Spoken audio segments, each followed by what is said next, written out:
Alam nyo din po ba kung paano ang nagiging setup ng pagbabayad ng loan sa mga PLI once nag-resign na? Kapag nag-resign ka na from DepEd, yung mga utang mo sa mga private lending institutions ay hindi na po yan covered ng agreement ng DepEd at ng mga bangko. So ibig sabihin, tinatawag na rin po nila itong due and demandable. Kasi nag-apply ka ng loan, covered ng agreement nila with DepEd, lumabas ka sa DepEd, edi hindi na po yung covered ng kanilang agreement dahil hindi ka nasakop ng DepEd. So magiging due and demandable yung loan applied under the DepEd agreement. So ang mangyayari po, yung setup sa pagbabayad ay nakadepende po sa maging agreement ninyo.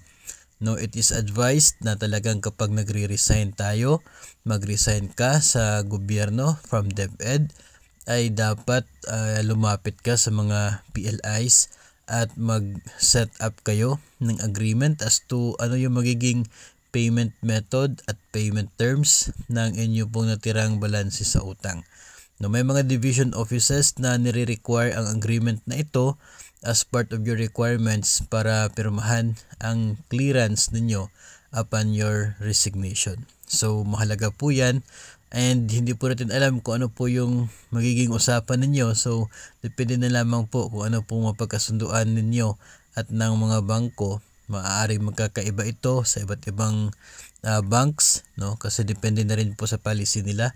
So meron kayong agreement, yun po yung magiging guide ninyo sa magiging pagbabayad ng remaining balance ng inyong loan sa mga private lending institutions.